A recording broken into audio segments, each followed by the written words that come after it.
Coleman. Thank you, my lord.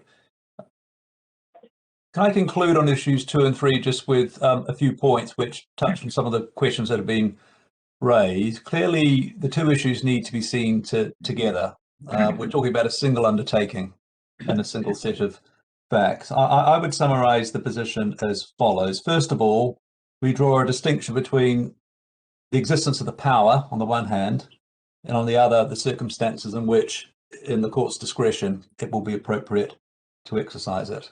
The power exists, we submit, as regards both Mr. Parker and Harcus Sinclair.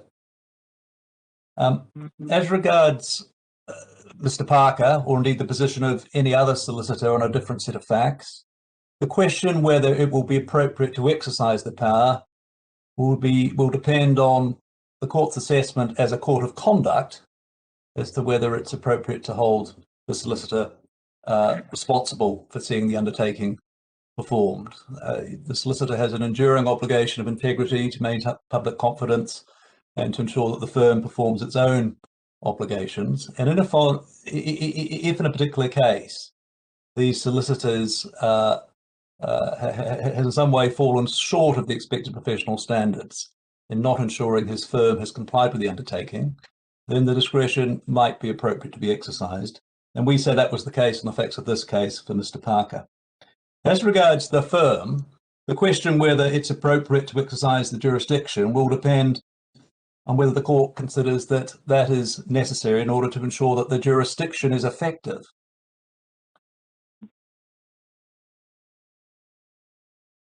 And on the facts of this case, we submit that it is necessary because an order against Mr. Parker and Harcus Sinclair provides the strongest guarantee of compliance, and that will often be the case where a solicitor gives an undertaking on behalf of his firm. But we're in a jurisdiction where there are no hard and fast rules, and the appropriate target of the order will always be considered in the light of the particular case.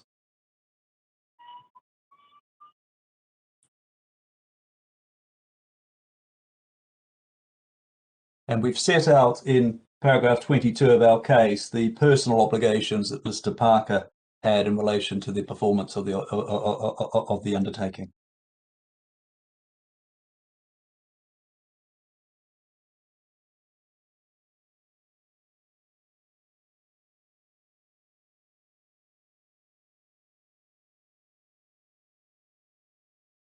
Turning, if I may, to issue 4, which is a short issue, it raises the question whether the respondents can rely on restraint of trade as a reason for not honouring the undertaking, assuming that the supervisory jurisdiction applies. We also assume that the Court of Appeal was right to hold that the undertaking is unenforceable under the restraint of trade doctrine. As we've seen, the existence of a defence at law is not a good reason for not performing or enforcing an undertaking. See Greaves and most recently Udall and Capri in the Court of Appeal. It is the nature of undertakings that they may not be enforceable because they do not require consideration. In considering the relevance of a defence at law, I submit that the relevant question is this: do the facts and circumstances that give rise to the defence at law provide a good reason for not enforcing the undertaking, having regard to the reasons why courts enforce undertakings under the supervisory jurisdiction? The only examples that the parties have found in the case law where a defence at law has provided a good reason involve illegality, and clearly the court will not enforce an illegal contract. In this case, the undertaking is not illegal. There's no law that would prevent Harcus Sinclair and Mr. Parker from performing it. The ground on which the Court of Appeal has held that the undertaking was unenforceable in contract was that, in the Court of Appeal's view, it was wider than reasonably necessary to protect the legitimate interests of your lawyers, and it was not commensurate with the benefits secured to Harcus Sinclair under the NDA. In other words, it wasn't reasonable by reference to the interests of the parties. It's necessary at this point to recall the unchallenged findings regarding Miss Morrissey and that I referred to in opening and her understanding and acceptance on behalf of the firm of the undertaking. The courts enforce undertakings under the supervisory jurisdiction so that proper professional standards and public confidence in the trustworthiness of solicitors are maintained. See, for example, the judgment of Mr. Justice Hamilton in the United Mining and Becker case, and it's submitted that Harcus Sinclair cannot set up the unreasonable nature of the undertaking, as assessed by the Court of Appeal, as a reason for not honouring it. The position would be different under the supervisory jurisdiction if the undertaking was contrary to the public interest, but the judge considered this question and found at paragraphs 318 to 324 that it was not. And although the Court of Appeal cast doubt on that finding at paragraph 87, it did not overturn it. So for those reasons, I submit that even if it is an unreasonable restraint of trade and unenforceable in contract, it would not provide a good answer in a court of professional conduct for not complying with it.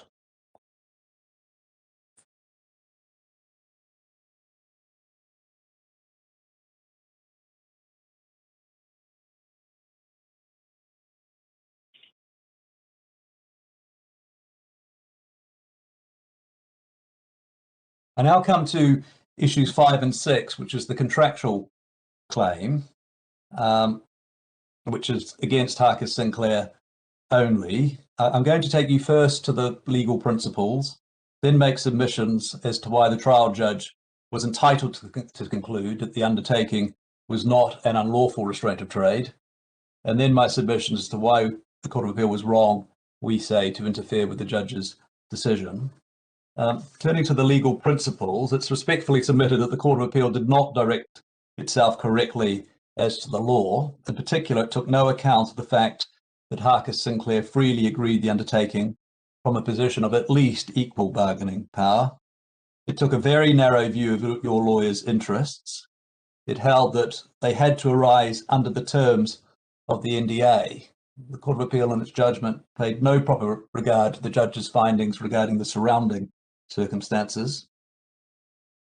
And the Court of Appeal also, I submit, wrongly concluded that the fact that the undertaking is a solicitor's undertaking was irrelevant to the application of the doctrine. It's necessary, therefore, to identify the legal principles that should govern the case, that they will be familiar to the court. We set these out from paragraph 85 onwards in our case. We accepted before the judge, and we accept now, that the restraint of trade doctrine applied to this case on the basis of the test posited by Lord Justice Diplock in the Petrofina case. The doctrine is, of course, one of public policy, and on the facts of this case, it's important to keep in mind the core value embodied in the doctrine. It's that people should be able to work to support themselves and their families, and that society as a whole benefits as a result. As the judge found, this was a very modest restraint indeed. There is, in the case law, that the doctrine is often rooted in notions of oppression and in unconscionability. Lord Macclesfield, in his celebrated judgment in Mitchell and Reynolds, spoke of oppression. The reference for that is page 1369. And as we'll see when we get to Schroeder and Macaulay, Lord Diplock spoke of unconscionability. Being a doctrine of public policy, there are no hard and fast rules, immutable in their content or in the way that they're to be applied to different categories of case and to different situations. As Lord Wilberforce said in Esso Petroleum, in the passage we set out in paragraph 95 of our case, and this is page 991 of the bundle for the report, it would be a mistake, even if it were possible, to try to crystallize the rules of this or any other aspect of public policy into neat propositions. The doctrine of restraint of trade is to be applied to factual situations with a broad and flexible rule of reason. And we submit that as regards this case, some accommodation needs to be made for the fact that the restraint in question is a solicitor's undertaking. Lord Macnaughton's succinct statement of the principles in the Nordenfelt case has provided the general test for determining the validity of a restraint of trade. And we've set out the general test in paragraph 85 of our case, which will be familiar to you. The general rule is that the restraints are void, but there's an exception where the restriction is reasonable by reference to the interests of the parties and the public. And for convenience, I'm going to call the two elements of the general test the first limb and the second limb. The first limb focusing on the parties' interests, the second on the public interests. Subsequent decisions of the House of Lords have treated Lord Macnaughton's formulation as containing the general test. Given the submissions I'm going to come on to make in relation to Lord Diplock's speech in Macaulay, it may be helpful if I ask you to supplement some references, or paragraph 85 with some references where Lord Macnaughton's formula has been held to be the law. Firstly, Herbert, Morris and Saxelby, which we cite at footnote 31. Can I give you the references firstly for Lord Atkinson at page 1238 of the bundle, and Lord Parker at page 1245 of the bundle. In Esso Petroleum, the House of Lords took the Macnaughton formulation to be the general test. See Lord Reid, page 959 of the bundle, Lord Hodgson, page 978 of the bundle, Lord Pearce, page 983 of the bundle. And Chitty on contracts identifies Lord Macnaughton's formulation as the general rule for assessing the reasonableness of a restraint of trade. See paragraph 16-123, page 2099 of the bundle. At paragraph 86, we deal with the burden of proof. Your lawyers had the burden under the first limb of Lord Macnaughton's test, but if the undertaking was reasonable as between the parties, Harcus Sinclair had the burden of establishing that the undertaking was contrary to the public interest. At paragraph 87 of our case, we deal with the interests of the parties. That is the first limb of the Macnaughton rule. The broad question under the first limb is whether the undertaking is no wider than reasonably necessary to protect the legitimate interest of the recipient of the undertaking. And again, if I can give you some references to support that, to add to paragraph 87, Herbert, Morris and Saxelby, page 1238 of the bundle per Lord Atkinson, and per Lord Parker, page 1245. Also Chitty, paragraph 16-137, page 2111. As we say in 87, the interest protected may be a legal or equitable right, but not necessarily so. For example, in Esso Petroleum, the Esso company had a legitimate interest in having stability in the operation of its business. And the references for that are firstly Lord Reid. Well, Lord Reid is the reference I've got. It's page 961 and 962. We'll come on to Lord Hodgson presently. As the editors of Chitty note, and this is paragraph 87 of our case, outside the two traditional categories in which the doctrine applies, that is employment contracts and business sales, the statement that the covenant must be reasonable in the interest of the parties must be taken to mean that the restraint must be reasonable from their point of view. That's how Chitty state the law, and they support it with citations to the speeches in Esso Petroleum. Your lawyer's legitimate interests fall to be assessed, as the judge did assess them, by reference to the surrounding circumstances as at the time of the NDA. And to make good that point, can we please look at what Lord Reid said in the Esso case about legitimate interest? If we could go please to page 961, tab 46.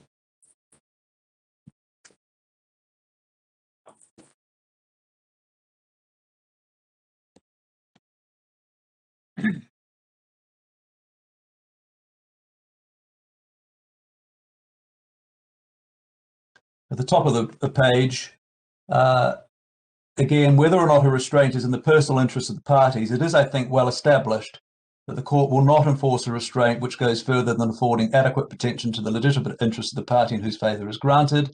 This must, I think, be because too wide a restraint is against the public interest. That reflects the McNaughton and Herbert and Saxelby line of cases. It has often been said that a person is not entitled to be protected against mere competition. I do not find that very helpful in a case like the present. I think it is better to ascertain what were the legitimate interests of the appellants, which they were entitled to protect, and then to see whether these restraints were more than adequate for that purpose. What were the appellants' legitimate interests must depend largely on what was the state of affairs in their business with regard to the distribution sale of petrol generally. And those are questions of fact to be answered by evidence or common knowledge. And then if we could go forward, please, to he then over the next page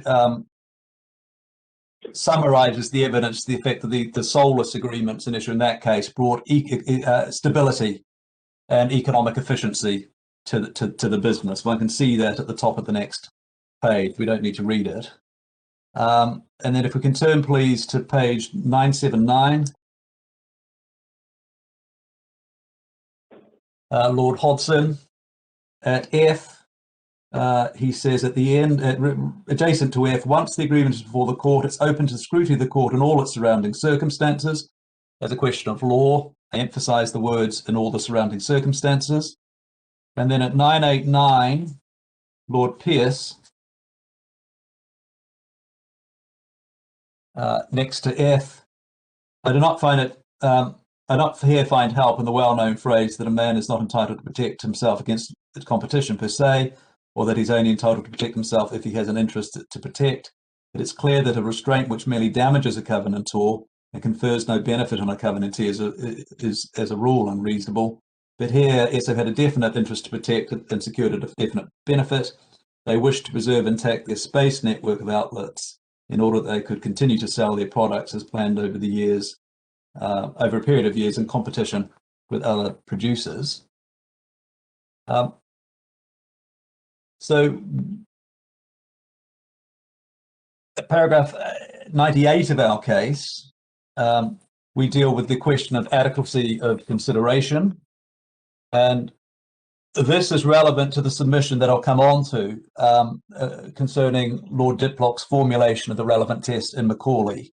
It's well established, at least generally, when applying the first limb of Lord McNaughton's test, the court does not inquire into the adequacy of the consideration that supports the undertaking. I say at least generally, recognizing the need for caution with any absolute proposition. But the general position was certainly established by the decision of Chief Justice Tyndall in the Court of Exchequer in Hitchcock and Coker, which we have cited in paragraph 88A. In view of the time, can I just give you the reference for the relevant page of the judgment? It's page 457 in the bundle, but the point he makes is the familiar one, that the court's simply not in a position to weigh the adequacy of the consideration, not least because it'll depend upon the party's own perception as to what is valuable to them.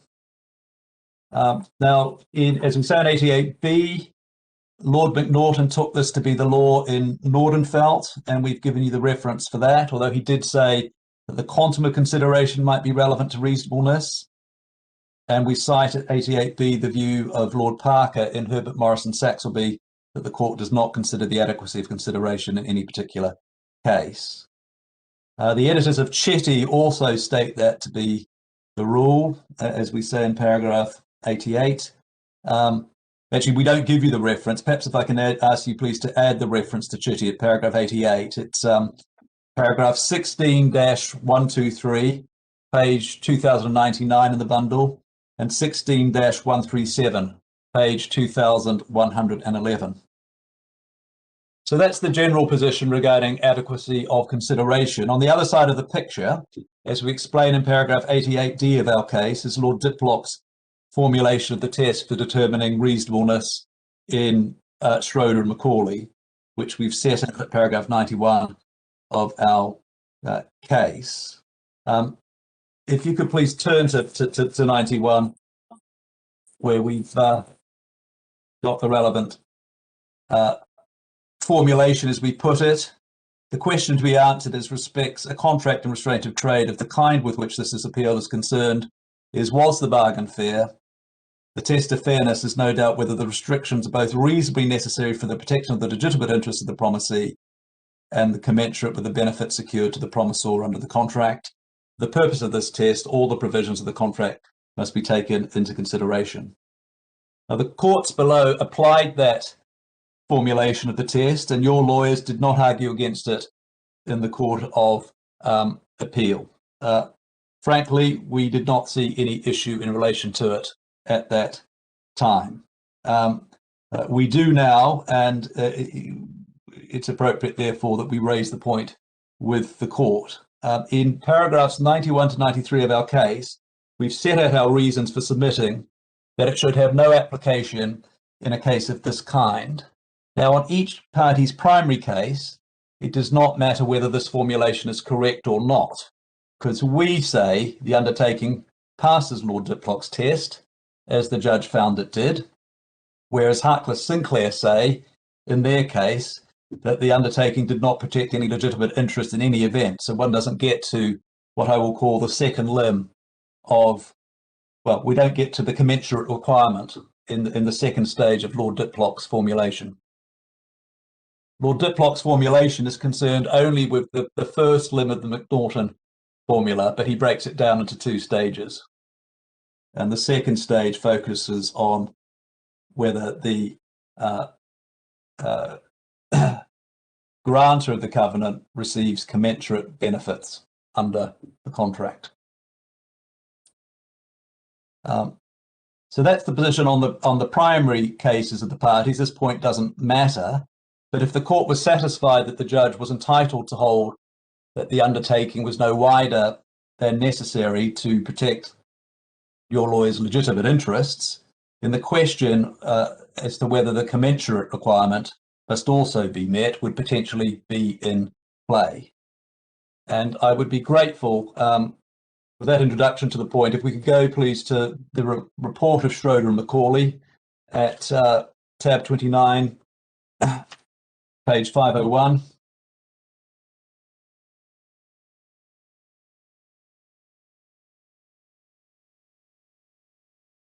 And you'll see this decision was only reported in the first volume of the weekly law reports. It didn't make it into the official law report, so the law reporters didn't see it as establishing any point of principle. The case concerned a very onerous, one-sided music publishing contract between a young musician and a publishing company. It was held that the contract was unenforceable under the restraint of trade doctrine. You can see at the top of page 502 that there was very little by way of citation or discussion of authority, and Lord Reid's judgment was expressed in terms that reflect the Macnaughton test in Nordenfeld. If you can see that at the bottom of page 502 over to the top of page 503, where he poses questions that essentially reflect Lord Macnaughton's test at A and B.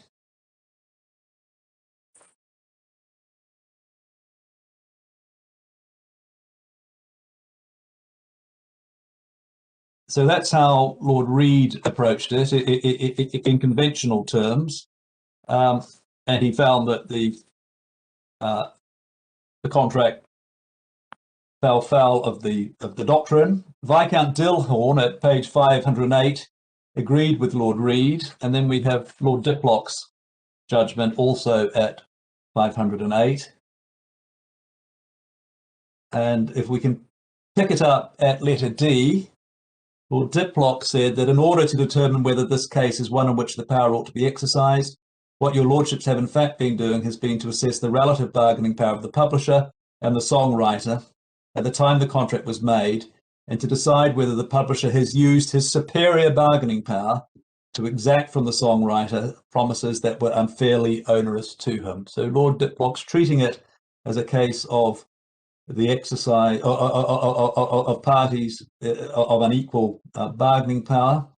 And then if we go, please, to F, next paragraph, it is in my view salutary to acknowledge that in refusing to enforce provisions of a contract whereby one party agrees for the benefit of the other party to exploit or to refrain from exploiting his own earning power, the public policy which the court is implementing is not one of some 19th century economic theory about the benefit to the general public of freedom of trade, but the protection of those whose bargaining power is weak against those forced by those whose bargaining power is strong to enter into bargains that are unconscionable.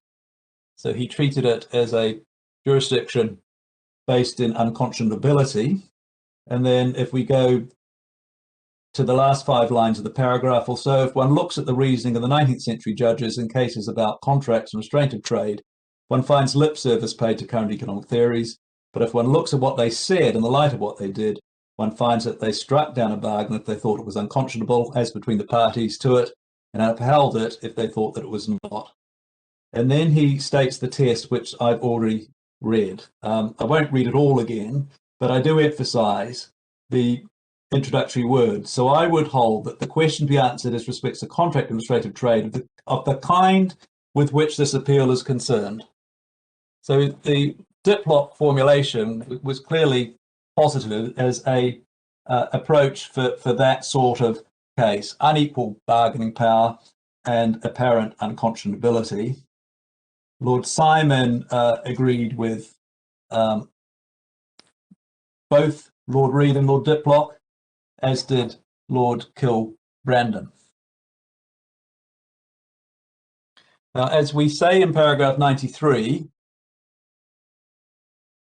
of our case, we don't seek to criticise the appropriateness of Lord Diplock's formulation on the facts of Macaulay. We can see that it was appropriate to determine whether the music company had used its superior bargaining power oppressively.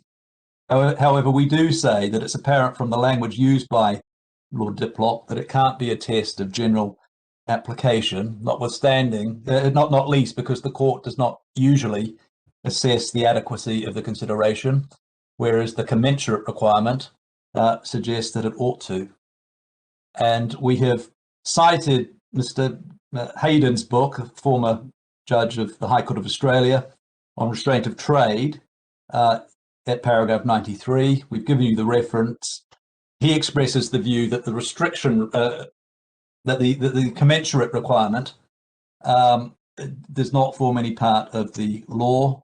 We submit that it conflicts with the general principle that the court doesn't concern itself with the adequacy of the consideration, particularly in a contract agreed between parties who enjoy equal bargaining power. Therefore, to the extent that your lordships and your ladyship consider it appropriate at all to review the judge's assessment of the reasonableness of the undertaking as between the parties, we submit that the commensurate requirement forms no part of that assessment.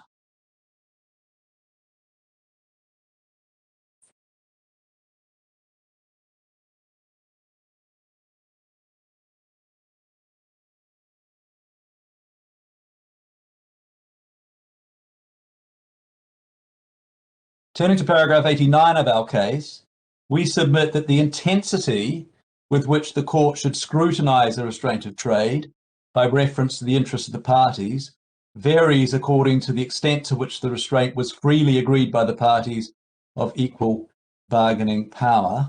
If we could look, please, at Chitty, tab 104, page 2100.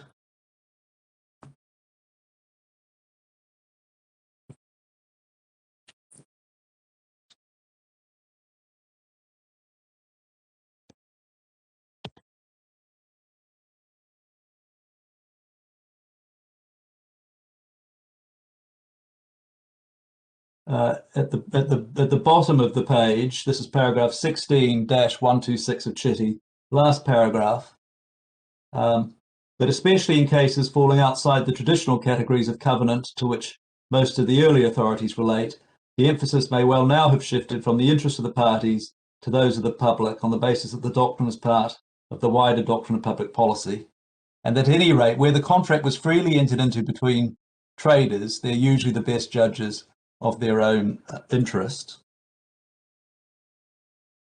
And in support of that proposition, the editors, in the footnote 752, cite the authorities that we have relied upon in paragraph 89 of our case, particularly Northwestern Salt Company Limited and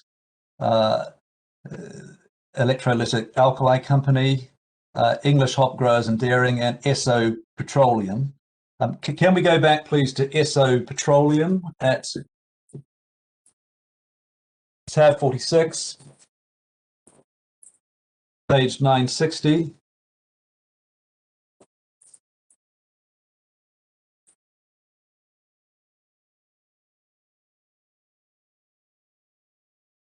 Lord Reed at letter C, where two experienced traders are bargaining on equal terms and one has agreed to a restraint for reasons which seem good to him, the court is in grave danger of stultifying itself if it says it knows that the trader's interest better than he does himself. But there may be cases where, although the party to be restrained has deliberately accepted the main terms of the contract, he's been at a disadvantage as regards other terms.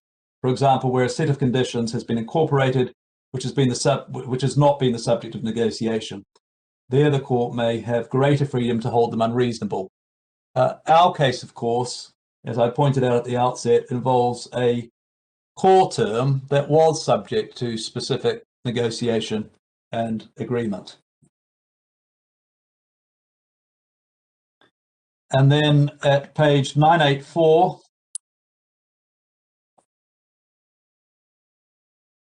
Lord Pierce, letter B, therefore, when free and competent parties agree and the background provides some commercial justification on both sides for their bargain, and there is no injury to the community, I think that the owner should be easily discharged.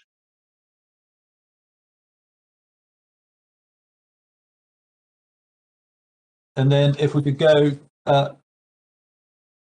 finally on this point, please, to tab 73, page 1442.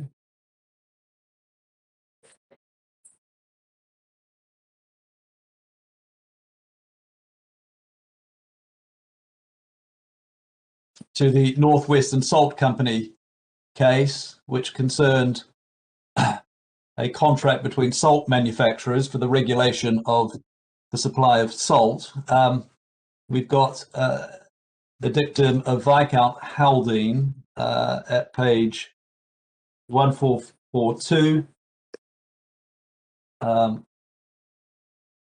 about 10 lines down. My lords, when the controversy is as to the validity of an agreement, say for service, by which someone who has little opportunity of choice has precluded himself from earning his living by the exercise of his calling after the period of service is over, the law looks jealously at the bargain. But when the question is one of the validity of a commercial agreement for regulating their trade relations entered into between two firms or companies, the law adopts a somewhat different attitude. It still looks carefully to the interests of the public, but it regards the parties as the best judges of what is reasonable as between themselves. In the present case, I have no reason for doubting that in entering into the contract on which this action was brought, the respondents were probably acting in their own best interests. And we won't turn it up, but at paragraph 89, there is a similar dictum from the judgment of Lord Justice Scrutton in the English Hop Growers case, which I would invite you to look at as you consider your judgment.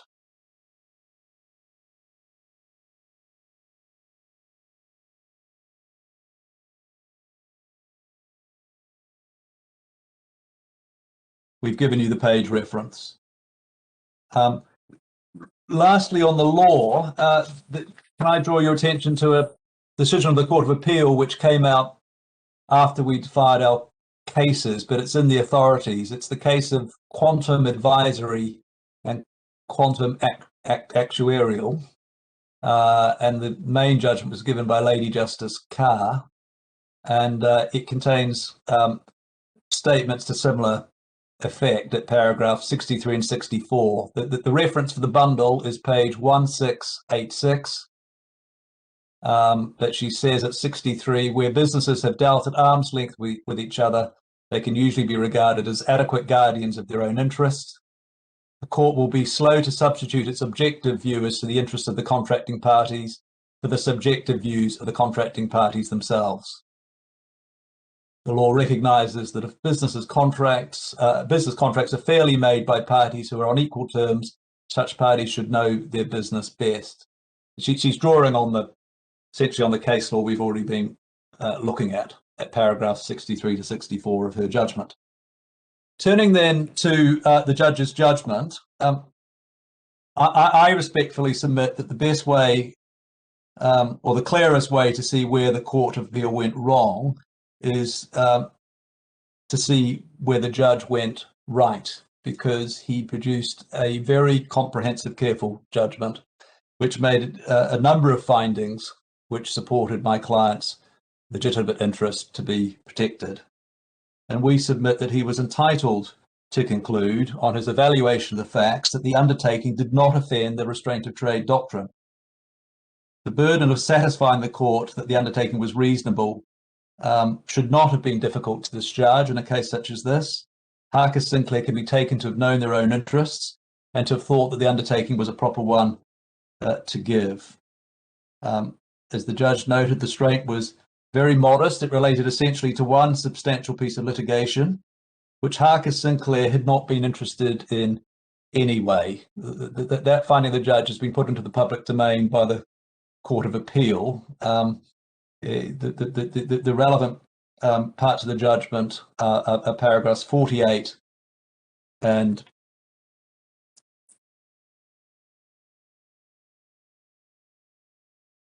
313 of the judge's judgment. In addition, Harcus Sinclair was not precluded entirely from acting. It could only act in concert with your lawyers or for another group with my client's consent. At paragraph 109 of our case, we have set out the findings and some of the evidence that support the judge's evaluation of the reasonableness of the undertakings as at the time of the NDA, taking account of the surrounding circumstances.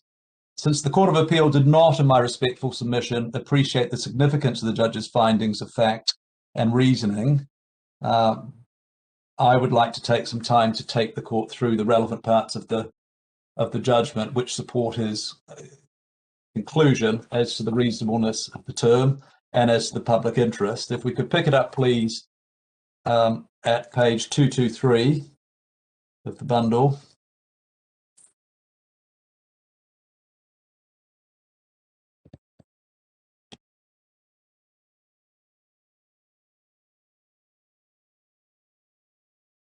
The Court of Appeal has put the redacted part of 48 into the public domain at paragraph 20 of his judgment, of the Court of Appeal's judgment, and you can see that Mr. Parker had previously decided not to become involved in the VW litigation. So this was not a piece of litigation he was pursuing or interested in pursuing as at the date of the NDA.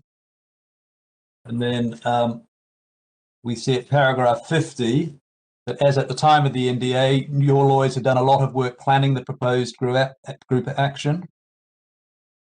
The judge found at paragraph 125, subparagraph 2, that putting together a group action requires a substantial investment by a law firm which may not be recovered. And then at paragraph 51 down the page, 4 lines to the bottom, you see that Mr. Parker had experience of obtaining funding for group claims and was known to providers of such third-party funding. And then if you could perhaps note the redacted sentence at the bottom of paragraph 51.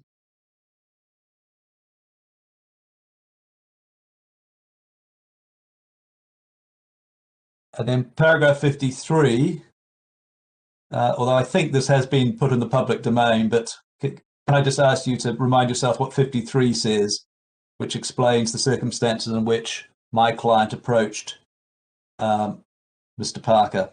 for assistance. And then paragraph 54, about 5 lines down, we see that on the 5th of April, Mr. Fairley, who was your lawyer's broker, sends a litigation pack prepared by your lawyers to the proposed funders Therium. This was the confidential information, and this is in the public domain, although it's redacted. It included counsel's advices. Items 7 and 8 were in the public domain, but nonetheless they were part of the work product. And the confidential information included at point 1 of the list a note which essentially set out my client's plans for the litigation it was preparing. And then at paragraph 56, the bottom of the page, you see that Mr. Parker met Mr. Moore for lunch on the 7th of April, Mr. Moore of Therium, and they discussed the Volkswagen Group litigation. And over the page, 57, you see that on the 8th of April, this is 3 days before the NDA, Mr. Moore of Therium sends the litigation pack to Mr. Parker, saying that he would be interested in his opinion on the legal merits of the case. And that was done without authority. Paragraph 61, you see that on the 10th of April, by this stage, Mr. Parker's got the litigation pack. He sets out some thoughts in an email about the case. This is still before he signed the NDA. Your lawyers doesn't know he's got the information. And this is the one piece of underlying evidence I do want to take you to, the email referred to there, because it illustrates a general point. The Court of Appeal did not, of course, have the benefit of the judge's understanding of the evidence. The judge had said at paragraph 36 that not all of the evidence could be expressly referred to in the judgment, given its volume, and that he had sought to avoid, so far as reasonably possible, making express reference to the content of privileged and confidential documents. I'm going to take you to the document, which I say illustrates the nature of the evidence before the judge and the difficulty inherent in an appellate court second-guessing the judge's assessment of the reasonableness of the restriction without embarking on a full review of the evidence. If you could turn up, please, page 2501. It's Appendix 2, tab 20.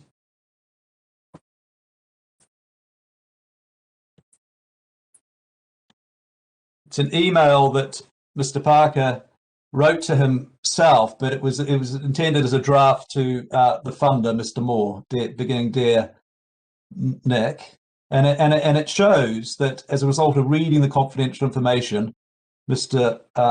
Parker has changed his mind about it as a result of the insight that he's obtained. And can I just take you to 5 parts? Firstly, if you would read to yourselves the first sentence. "I have spent the weekend." And then about 5 lines down, the sentence, "I do see the," and there's reference to an argument. And you see that there are thoughts on an aspect of the matter. And then 5 lines down also, the sentence beginning, "from a practical perspective," and there is some reference to sea life and law firms.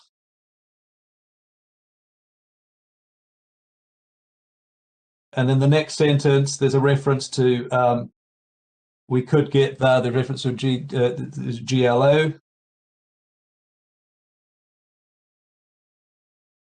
And then the last sentence, or second to last sentence, about 3 lines up, "need to find a way of working with these sorts of people." That's a reference to my client.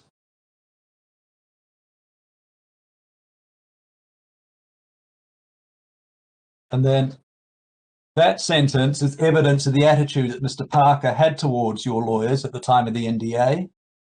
It reinforces my client's interest in protecting against the risk that, having had the benefit of the insight of the confidential information, Harcus Sinclair and Mr. Parker would seek to put themselves in a position of setting up their own group and have themselves appointed as lead solicitors, which is precisely what they later did. And then if we could go back to the judgment, please, at page 226.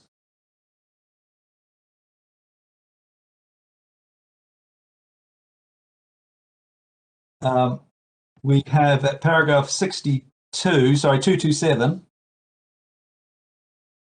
the judge says in the last 4 lines of paragraph 62, the judge says that it seems to me that Mr. Moore had no right to send the litigation pack to Mr. Parker without the authority of the defendant.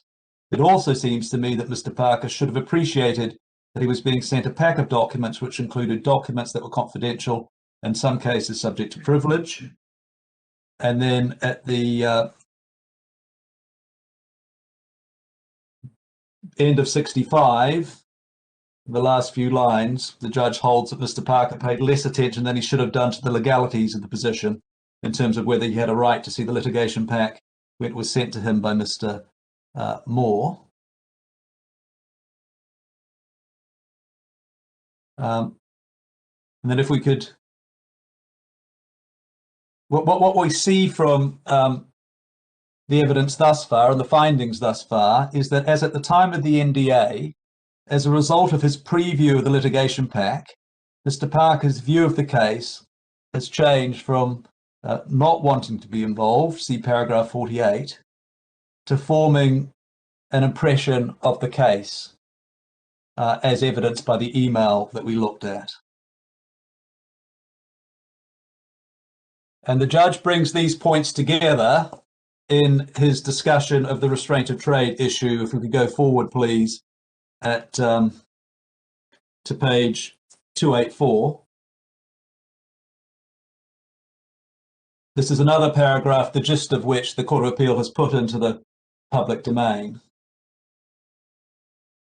You can see at paragraph 313, the judge found that it was his contact with the defendant and the details of the proposed group claim as set out in the litigation pack which caused Mr. Parker to think there was potential for a viable claim, and that he in effect would have never become involved but for your lawyer's approach, never become involved in the litigation. That is important context to Harcus Sinclair's argument, I submit, that removing it from the market was in some way injurious to the public interest. And then if we go back, please, to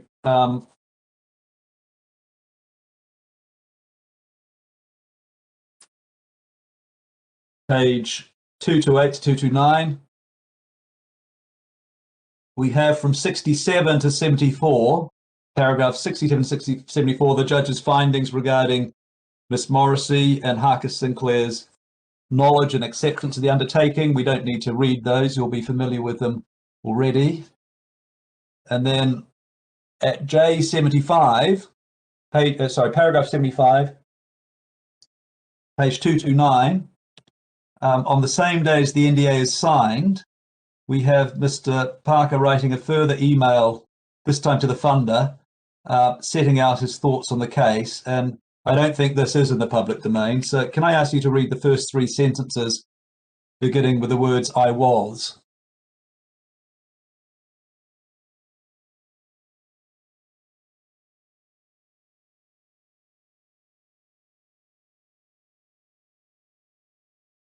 The language of that email indicates that there is a relationship between Mr. Parker and the funder, as indeed the judge found there was. And then if we can go forward, please, to page 268.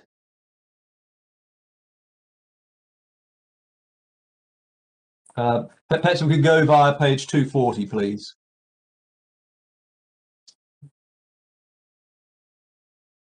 Page 240, paragraph 125, subparagraph 2, the judge finds, first, it's the nature of group claims that a good deal of initial investment may be required in putting the claim together and getting it off the ground. Whether that initial investment can be recovered depends upon what happens thereafter in relation to the group claim. So that was an initial investment which my client had made and might never get back as at the time of the NDA.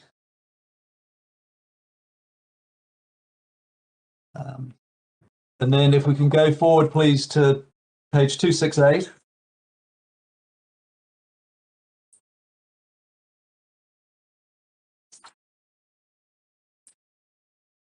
At the top of the page, this is paragraph 239, we have an important finding. The judge finds that sentence 2 was intended to provide the defendant with a particular form of protection in connection with the first claimant giving its advice, and more generally in connection with the intended collaboration between the defendant and the first claimant. What we submit the judge in effect found was that when the NDA was signed, the parties at that point had an intention to collaborate. And that indeed was Harcus Sinclair's own case as regards the collaboration agreement.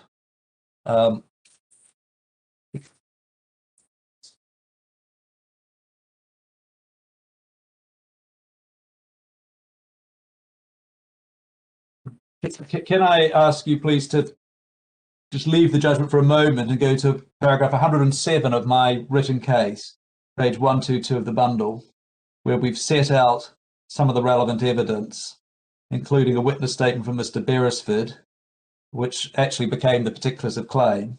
And you can see from the bottom of page 122, paragraph 107 of the case, Mr. Beresford said that the NDA was an initial document which was intended to govern the terms of the collaboration between Harcus Sinclair and your lawyers pending the conclusion of a more extensive collaboration. Now, the judge's finding that there was an intention to collaborate as at the time of the NDA is important because the Court of Appeal, at paragraph 74 of the judgment, held that the judge was wrong to assess the validity of the undertaking in the context of collaboration. And we submit that the judge was entitled, when assessing the reasonableness of the NDA, to take into account the evidence that the parties contemplated that there would be a period of informal collaboration which was governed by no contractual arrangement other than the restrictions in the NDA.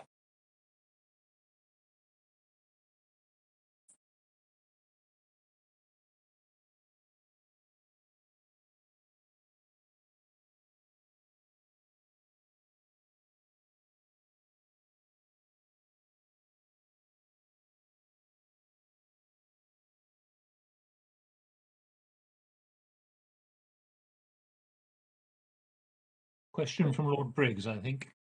Yes, Mr. Cullen, by intended collaboration governed by nothing other than the NDA, do you mean actual collaboration or an intended negotiation about collaboration? Well, the intended actual collaboration, the evidence indicated that the parties would want to agree a formal collaboration agreement to put their relationship on a secure footing, and they would try to negotiate one in the meantime, no doubt as quickly as possible. But insofar as they didn't do it straight away, there could be actual informal collaboration in the meantime.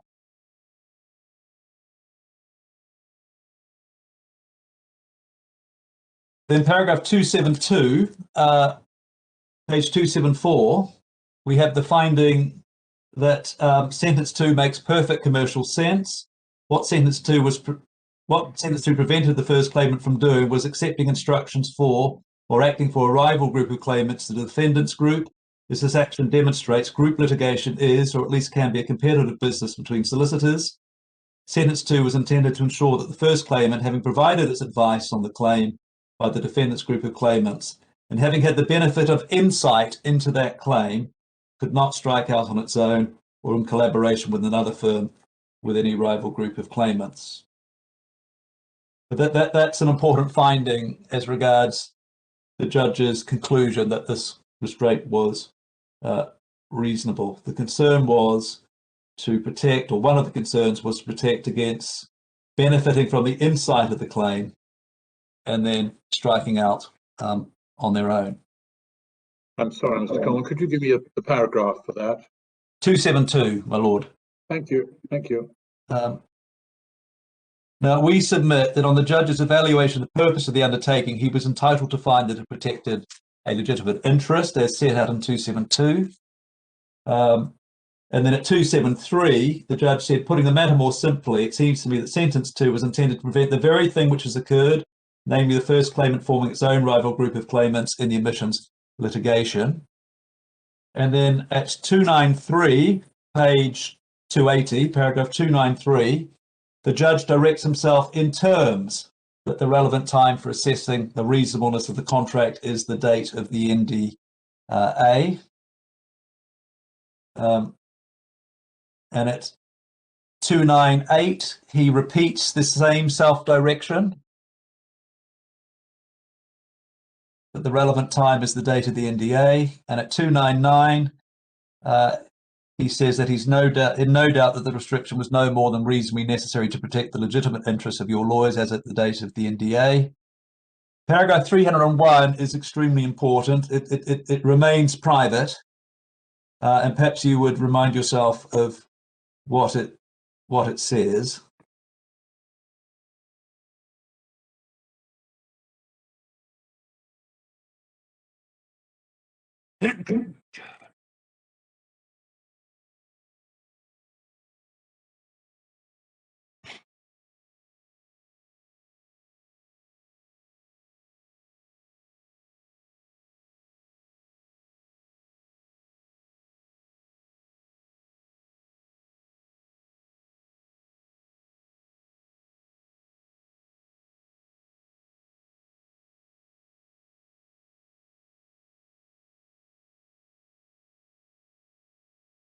And in particular, the last 3 lines where the judge refers to the purpose of sentence 2 in relation to this particular subject matter at 301.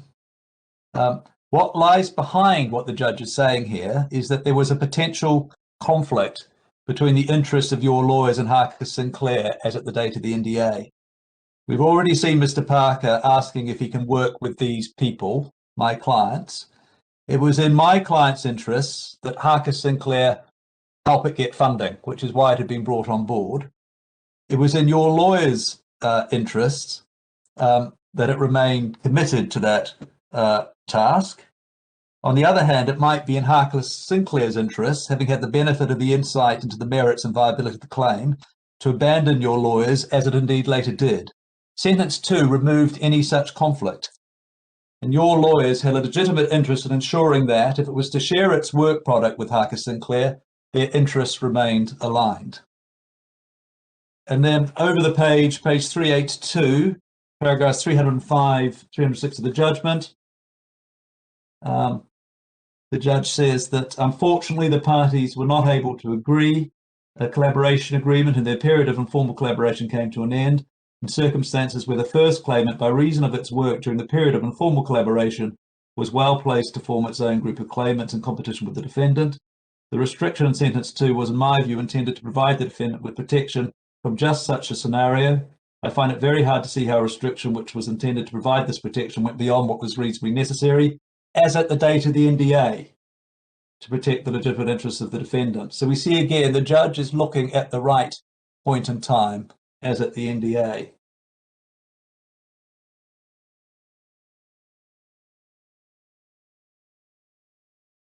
And then the judge concludes at 306, or says at 306, it's also important to keep in mind that by April 2016, the defendant had expended substantial time and effort in preparing the proposed group claim.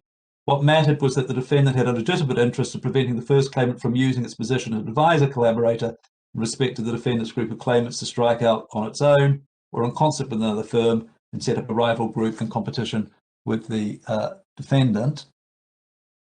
And then at 307, the judge records Mr. Parker's own evidence that from a commercial perspective, lawyers contemplating bringing a group action do not want there to be rival groups, and they want to be ahead so they can obtain the group litigation order, be the lead solicitor, and conduct the common costs work. And Mr. Parker reluctantly accepted with some qualification that your lawyers had a legitimate interest in preventing Harcus Sinclair from setting up its own group. Then at paragraph 308, the judge refers to the email that we've already seen with some reflections of Mr. Parker. please note again in the second line the reference to around the time of the NDA was signed. The judge has locked his assessment into the relevant time perspective. And you can see from this that there are no shortage of lawyers on the scene, and these are just some of them. And you can see from the second email that lawyers, you can see from the second email that there is a sensitivity in this area of practice about lawyers disclosing their plans to other firms, as one would expect. And then at paragraph 310, the judge records in the last sentence, if sentence 2 was to protect the legitimate interests of the defendant, it needed to have the width which I have construed it to have. So it's not too wide. And then if we can, up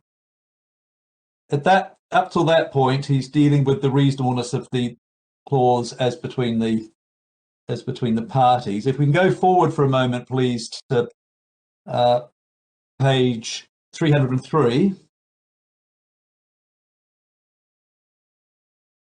At the bottom of the page, well, over the page, we have the judge's finding regarding confidentiality, concluding that the group claims established by Harcus Sinclair was not the product of the confidential documents. And then at 406, he makes this important finding. In a sense, this may be said to demonstrate why the NDA, in addition to the confidentiality restrictions contained therein, also needed to contain the restrictions and sentence to the implied term. When the defendant embarked on a process of collaboration with the first claimant, there was the risk that the first claimant would do sufficient work of its own to be able to achieve a head start in the proposed group claim without having to rely upon or use any confidential information provided by the defendant.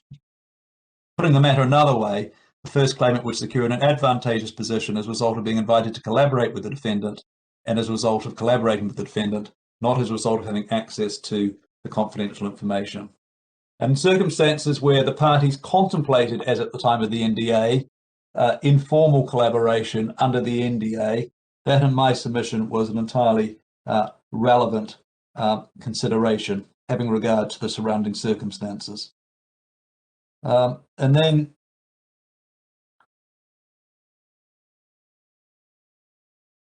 if we could go pausing there, gathering those findings together, subsequent events cast light on your lawyer's legitimate interests as at the time of the NDA in preventing Harcus Sinclair from capitalising for its own benefit on the insight that it gained into the merits and viability of a group claim as a result of the confidential information and the informal collaboration that followed.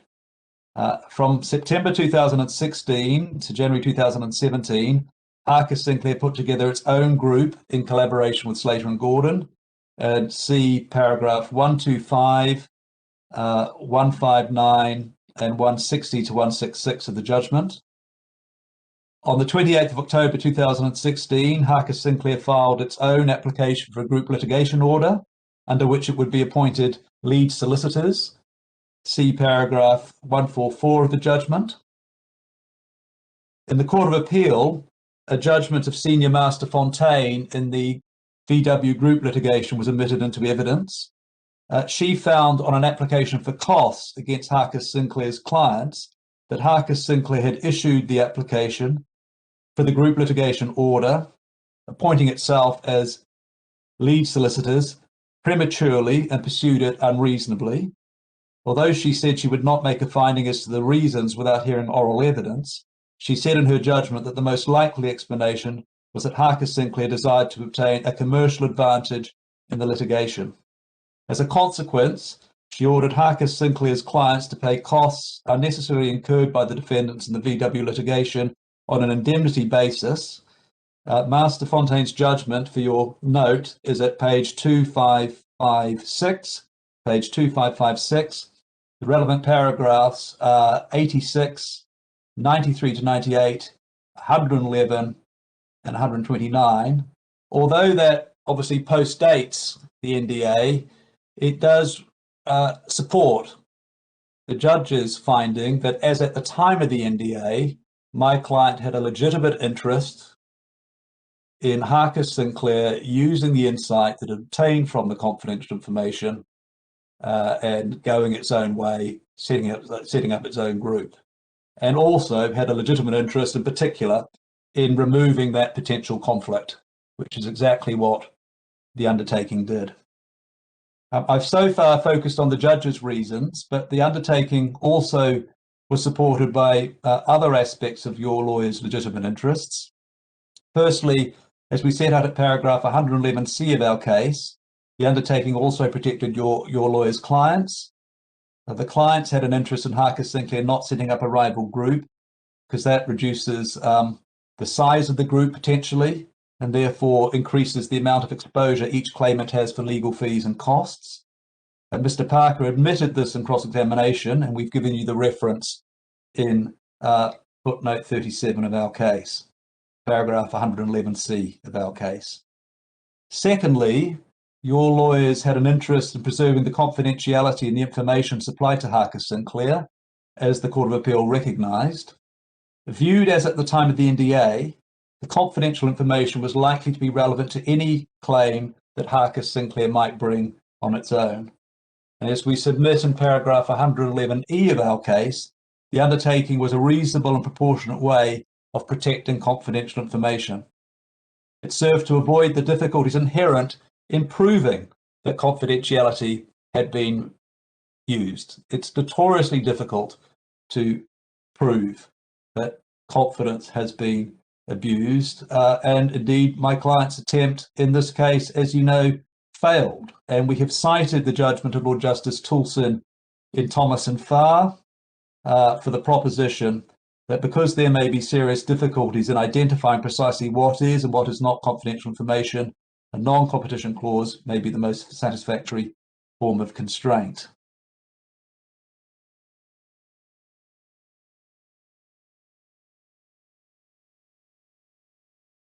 And then the third aspect or element, additional element of my client's legitimate interest, although the judge didn't rely on this point, is that they had an interest in being able to speak openly and freely to Harcus Sinclair for the purpose of taking legal advice without fear that your lawyers and Harcus Sinclair's interests might be in conflict, because Harcus Sinclair's would have its own plans for its own self-interests, and without fear that Harcus Sinclair might take advantage of the information disclosed in any subsequent collaboration.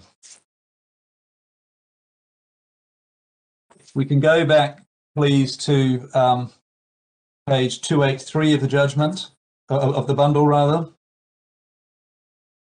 Paragraphs 311 to 313.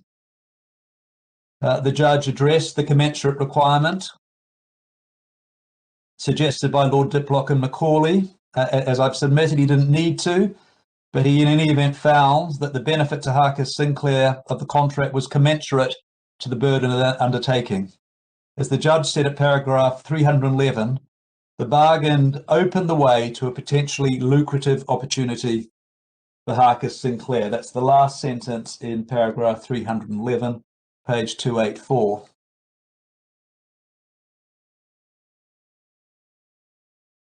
At paragraph 89 of our case, we have cited Bridge and Deakins, a decision of the Privy Council on appeal from Hong Kong. Both courts below were taken to this case. Lord Fraser made some apposite remarks regarding the weight to be given to the views of solicitors when regarding the legitimacy of agreements that they conclude. Can we have a look at that, please, at page 704, tab 37.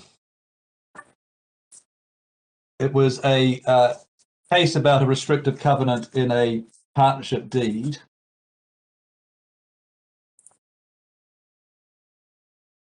And Lord Fraser, at a few lines down below E, said that the 5 years limitation also impresses their lordships as being in no way unreasonable. They have in mind that there appears to be no reported case where a restriction which was otherwise unreasonable has been held to be unreasonable solely because of its duration. They have also in mind that some weight should be given to the fact that the restriction is found in a partnership agreement which has evidently been carefully drafted, which must be taken to represent the views of experienced solicitors who would be well aware that an unduly severe restriction would be unenforceable. It must be assumed that they considered the 5-year period to be reasonable. That is an echo of what was said all the way back in 1827 in the Greaves case by the unknown judge, who talked about lawyers being taken to be connoisseurs of what they're doing and the legality of what they're doing.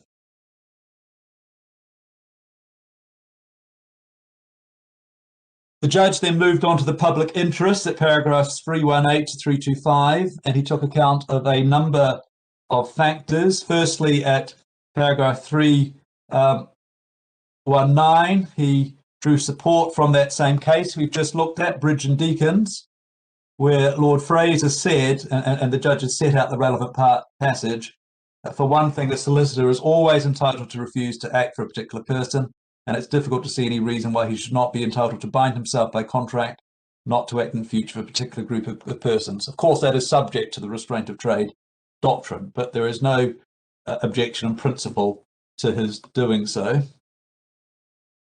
And then at 321, the judge said that the restriction operated to prevent the first claimant from acting for a group of claimants from the other defendants group in respect of one set of claims arising out of one particular set of events.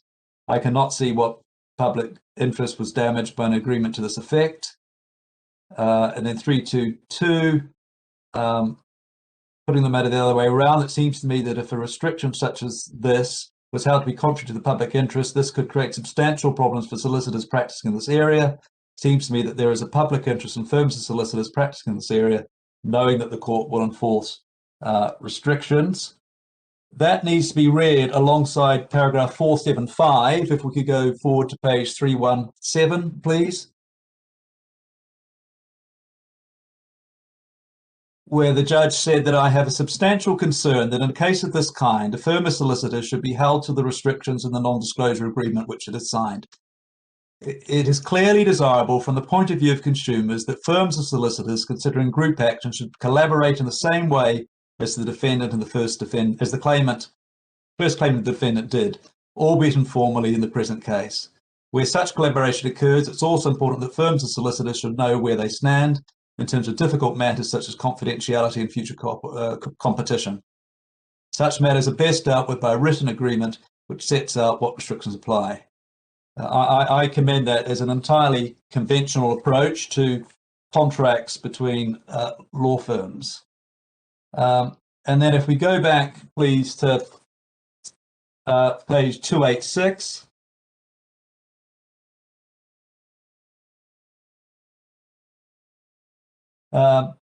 Dealing still with the public interest, the judge said a few lines from the top of 286, so far as the public interest was concerned at the time of the NDA was entered to, it's clear that there were a number of firms willing and able to run group claims arising out of the emissions events on behalf of a large number of claimants. Removing the first claimant from the pool of available claimants in respect of claims arising out of the emissions events does not seem to me to have been contrary to the public interest. In any event, the restriction sentenced to did not remove the first claimant entirely from such claims. Rather, it restricted the first claimant from doing anything other than acting in concert with the defendant. And that relates back again to the point I was making about removing any conflict of interest between my clients and Harcus Sinclair. And then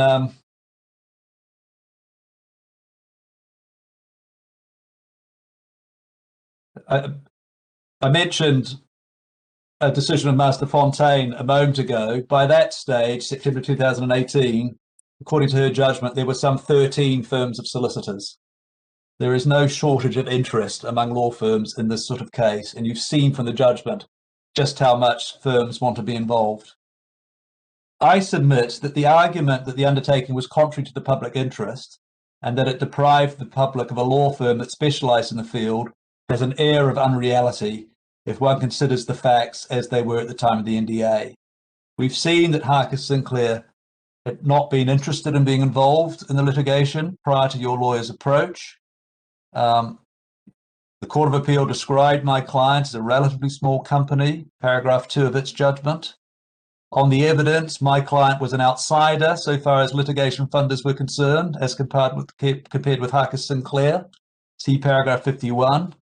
At your lawyer's broker's suggestion, it sought to collaborate with a larger firm that had more experience of financing and undertaking major group actions. That is why it sought advice and assistance. I submit that it was open to the judge to find that it was in the public interest, as at the time of the NDA, that your lawyer should have been able to disclose its confidential information, including its own work product to Harcus Sinclair, so it could obtain legal advice, safe in the knowledge that the information would not be misused, and safe in the knowledge that the confidential information and collaboration would not inspire or facilitate Harcus Sinclair to set up its own group. You might indeed... Mr. Coleman, where are you reading from, please? These are my submissions. Yeah, well, right. Yes. There's a potential problem in that we may have lost contact with Lady Ard.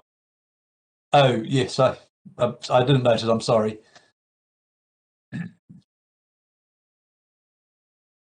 We'll just wait for a minute. We'll try and make contact with her.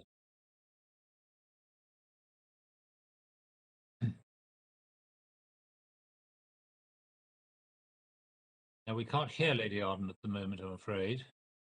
I was just saying I have been here throughout. I hadn't noticed that the video was off. Right. Very well. Yes, thank you, Mr. Coleman. Thank you, my lord. You might think that it's in the public interest that a small firm, a relative outsider, should be able to seek the assistance of a more established firm in the way that my client did. Turning then to the Court of Appeal's decision, there are two relevant points of appellate practice. Just before you do, Mr. Coleman, this doesn't seem to have been a point that's featured very much either in the Court of Appeal or at first instance. But it's said against you now that if the essential public interest justification of this was to enable your lawyers to share confidential information, but with a clear protection against its misuse in a way that didn't require something which would be almost impossible to prove, it raises the question whether the period, the duration of the non-compete was proportionate to that objective. I can quite see how it fits in with the limitation period, but the effect of the alignment between the period of non-competition and the limitation period simply seems to me to be, well, they wouldn't be able to act for anybody, because if they could only start recruiting after the limitation period was over, they wouldn't get any clients. Rather than saying that they get an unfair but probably temporary advantage by having an early look at your lawyer's thinking. Well, my lord, the primary response to that is that that's for a matter of the parties to assess whether that's the appropriate. Well, you can say that about any of these restrictions, and you can just say, well, go back to Britain. But I was just looking for something a little more nuanced by way of response. Well, I can give you that as well, my lord. I mentioned the point about conflict of interest. I mean, if it was just 3 months or 6 months, well, Harcus Sinclair, well, we could say, well, we'll bide our time for 6 months, and then we'll set up our group action. That this clause did achieve, if it was complied with, the purpose of essentially soldering Harcus Sinclair in to what my clients hope would be a joint endeavour, which a 6-month clause or a 1-year clause would not have done. So that's my answer to that. Okay. that point. But I do say, and I understand the desire for a more nuanced point, but really the main answer has to be, where there's an equality of bargaining power, that this is a matter for the parties to assess. I don't shy away from that point at all. Turning then to the Court of Appeal, there are two relevant points of practice. The first is that the judge's reason should be read on the assumption that, unless the contrary is shown, he knew what he was doing, in particular that he or she knew how to perform the functions of a judge and what matters to take into account. One doesn't perhaps need authority for that, but we've cited some in paragraph 105 of our case. It does mean that if a judgment is reasonably capable of being read consistently with the judge's self-directions as to the law, then it should be. The second point is that the Court of Appeal acknowledged that the task of applying the restraint of trade test to the facts is primarily an exercise for the trial judge, and much latitude should be given to the approach. See paragraph 74, and this has become well established as a matter of appellate practice. We've given you the authorities at paragraph 103 of our case, to which we might have perhaps added the speech, the judgment of Lord Hoffman in Biogen and Mediva, which you've also got in the bundle. The relevant page in Lord Hoffman's judgment in Biogen is page 673 of the bundle. At paragraphs 74 to 80 of its judgment, the Court of Appeal explained why it considered that the judge's decision could not stand. And the essential point is that the judge fell into serious error by assessing the NDA at the wrong point of time. He'd become so embroiled in his accounts of the informal collaboration, the Court of Appeal said that he'd lost sight of the perspective from which the reasonableness of the contract should be assessed. And this was described as an oversight at paragraph 75. We submit paragraphs 105 to 108 of our case that there's simply no basis for reading the judge's judgment in that way. You've seen the self-directions that he gave on 3 occasions, and the 2 further references to the appropriate point of time. Paragraphs 293, 299, 305, 308, and 317. It would be surprising indeed if in an otherwise careful judgment he'd committed such an obvious error. We say there's no difficulty in reading the judge's reasons on the restraint of trade issue consistently with his self-direction as to a law, because it was supported by the evidence which we have drawn to your attention. Having decided it could exercise its discretion afresh, the Court of Appeal proceeded on the basis that your lawyer's relevant legitimate interest had to arise under and be assessed by reference to the terms of the non-disclosure agreement. That is the wrong approach. A person's relevant legitimate interest will often exist independently of or prior to the agreement that contains the restricted covenant to protect. Take Shell and Esso. Take Esso as an example. In Esso, Esso's legitimate interest was in a stable network of petrol stations. That interest existed independently of the soulless agreements, which were subject to the restraint of trade doctrine. And the Court of Appeal's unduly narrow conception of your lawyer's legitimate interest can be seen in a number of places in the judgment. Can I just identify them quickly, bearing in mind I've got about 5 minutes. Paragraph 76, the Court of Appeal referred, this is page 199 of the bundle, to my client's legitimate interest under the NDA.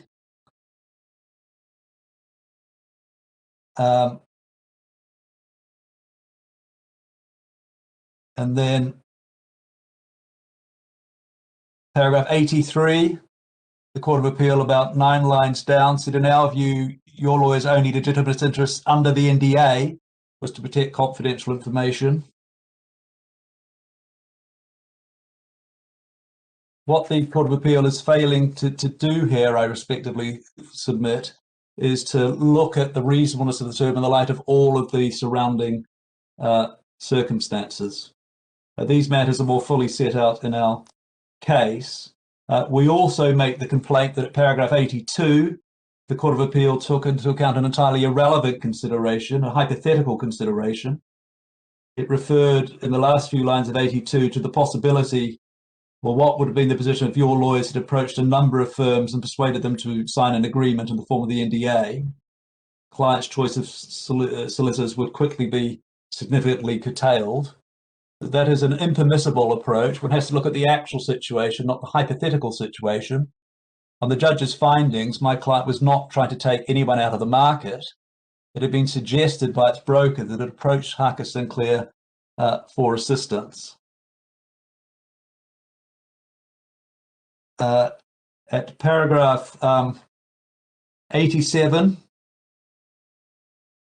the Court of Appeal made the critical error about the irrelevance of the bargaining position of the parties. It said about 3 lines down, the bargaining position of the parties might be relevant, but not when the interest that the covenant is seeking to protect is one that does not arise under the agreement itself. I submit that that is an error of law. The legitimate interest does not have to arise under the contractual terms. Yes, the contractual terms are irrelevant, but one can look at the surrounding circumstances, which will go beyond the contractual terms. At paragraph 88, the Court of Appeal expressed the view that the judge's conclusions as to the public interest might be vitiated by the same error, and although it didn't set aside the judge's findings, it expressed doubt as to whether he would have reached the same conclusion had the question been approached in the correct way. And it said at the end of 88 that it wasn't sure that the same conclusion would be reached. In my submission, it's not necessary to look beyond the judge's findings as regards the public interest. He's clearly explained why this undertaking did not offend the public interest in any way. At the bottom of page 201 and the top of page 202, the Court of Appeal also suggested that there might have been a conflict between your lawyer's interests and its client's interests. There's nothing in the findings of the judge to support that. And insofar as one can address that question on the findings, they indicate that your lawyers approached Harcus Sinclair because it wanted assistance in the interests of its clients. And there was evidence before the trial judge that it was in the client's interest to stop a splinter of the group, because you then lose economies of scale, the costs become higher per claimant and so on. We've dealt with all of that in our written case. Can I finish with a concluding submission? The success that Harcus Sinclair has achieved in the Court of Appeal, I submit, does no credit to an honourable profession. And insofar as it represents the law, it may be seen as a poor reflection on contemporary standards of professional integrity. The balance between the public policies of freedom to trade, freedom of contract, and the maintenance of proper professional standards comes down firmly in favour of recognising and enforcing the undertaking, both in contract and under the court's inherent jurisdiction. I respectfully suggest that it should not require heavily contested litigation all the way to the Supreme Court in order to see that a solicitor and his firm comply with the undertaking.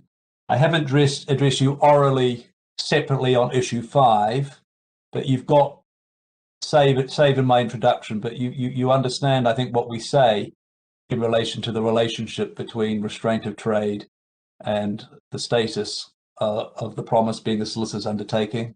We do submit that even in a straightforward contractual case, applying the restraint of trade doctrine, one has to take account of all relevant public policy that bears on the question whether this term should be recognised and enforced. In a normal case, there are only 2 public policy considerations, freedom of contract and freedom of trade. In this case, there was a substantial third one, the public policy that solicitors comply with their undertakings and maintain public confidence in the profession. And for that reason, we say the Court of Appeal was also wrong to say that the status of the promise as an undertaking was irrelevant. My Lord, those are my submissions at this stage. Thank you very much. Now, there's a question from Lord Burrows. Just to take you back to one point, and that is actually issue 4. I think you made the submission that you would accept that if one had an obligation that was under an illegal contract, then you wouldn't regard a solicitor's undertaking that was illegal as permissible. In other words, there would be a read across from the contractual rules to the rules relating to the solicitor's undertaking. And I suppose I would say that, normally speaking, the law on restraint of trade is regarded as very closely allied to the law on illegality. If you look in the books, you'll find them all in the same chapters. And might one not say that it would be a bit odd to not apply across a rule of restraint of trade, at least if you're prepared to do it for illegality? Well, my lord, I would suggest a distinction should be drawn between the first and the second limb of Lord Macnaughton's test. Clearly, if a contract offends the restraint of trade doctrine under the second limb because it's contrary to the public interest, then the court's not going to enforce it whether as an undertaking or as a contract. But if it only offends the first limb, which is concerned with the party's private interests, then I do submit that it can be enforced, and it's very different from the situation of a contract which is contrary to the positive law. Thank you. Mr. Cohen, it may be said against you that to treat the first limb as a purely private matter not engaging the public interest is to fail to start at the right point. As I understand the general principles, the starting point is that all restraints of trade are contrary to public interest. And the fact that there is a private interest justification is simply a reason why that public interest may be overborne in a particular case. Yes, it depends on an assessment on the facts of the case of what engages the public interest and how deep that engagement is. Because yes, I accept that the first limb engages the public interest, but the public interest is also engaged by the regulatory scheme and the public interest in solicitors honouring their promises. And it's how one balances those competing public interests, which of course has become an aspect of the law of straightforward illegality following Patel and Mirza and the decision of the Supreme Court that followed it. Yeah. Thank you. Thank you. Thank you, Mr. Coleman. I don't think there are any more questions. We'll turn to Mr. Crowe. Thank you. My lady, my lords, could I just start with a couple of very short points on the facts which have come up during the course of my learned friend's presentation? Mr. Crowe, before you do that, I think you're some distance from the microphone. You sound slightly distant. Is that any better, my lord? Slightly, I think. Can I just see if I can adjust? I can't. Sorry, we can hear you, just slightly as though you're in the next room. But... Right. Is that any better, my lord? I've got it as close as I can. Yes. Thank you. Thank you. Could I then start with a couple of factual points that have just come up, slightly random, but simply because you've heard them today, it may be helpful to answer them very quickly. The first is simply this. My learned friend, in the course of his presentation, offered you an interpretation of the contract, including an implied term which has never formed part of the arguments in the courts below, and certainly hasn't formed part of the construction applied by the courts below. His submission to you this morning was that the true interpretation of the restriction is that it would only be triggered if and when confidential information was handed over. That is not an argument that was ever advanced in the courts below.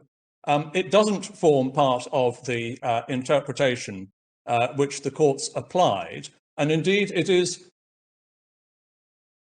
certainly in tension with the judgment of the Court of Appeal. If we just look very briefly, I don't want to spend too long on this because my third objection to this, apart from novelty and inconsistency with the Court of Appeal.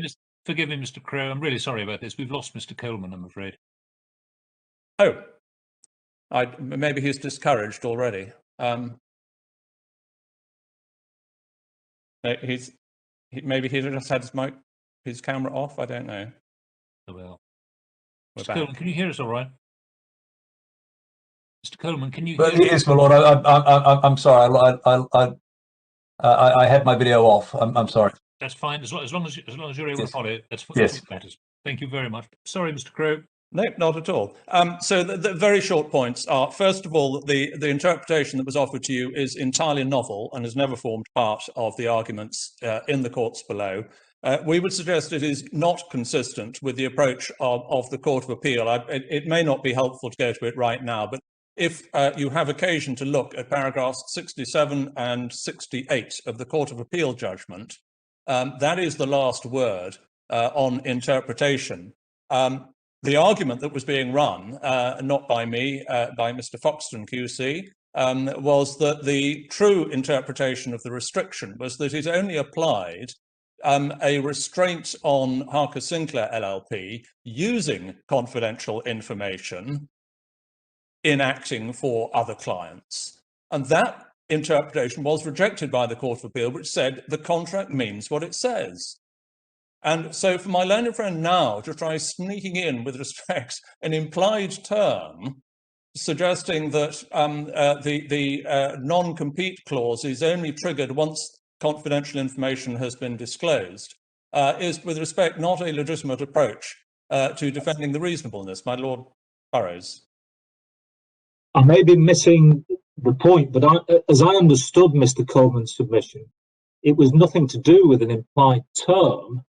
It was actually how you construe or how you understand there to be a valid contractual obligation. The question is this a bilateral contract or a unilateral contract? And I thought he was simply telling us that the only sensible way of viewing this is that it's a unilateral contract. My Lord, I will look back at the transcript. I heard the word implied term this morning, and I may be corrected. But in any event, as I say, our submission is that the interpretation of the contract, the third point I was going to make is that we actually put in an application for permission to cross-appeal on the interpretation of the contract. Your lawyers objected to that, and permission was refused. So for a new iteration of the interpretation to be offered now, in our submission, is regrettable. The other thing that passed from him today, and I don't know if it struck with any of you, but he did say in the course of one of his submissions that the clause itself was subject to specific negotiation. It wasn't. The evidence was accepted by the judge, paragraph 74 of the first instance judgment, that Mr. Parker, who was the person who signed the document, didn't read the contract before signing it. And he accepted in paragraph 379 of the judgment at first instance, he accepted Mr. Parker's evidence that if he had read the second sentence of clause 2, he would not have agreed it. And I mentioned that at the factual stage, just right at the outset. Of course, it has relevance on the application of the law when we come to all the authorities on which my learned friend would wish to rely in relation to the question of whether or not this is a contract freely negotiated. But I just mentioned those points at the very outset.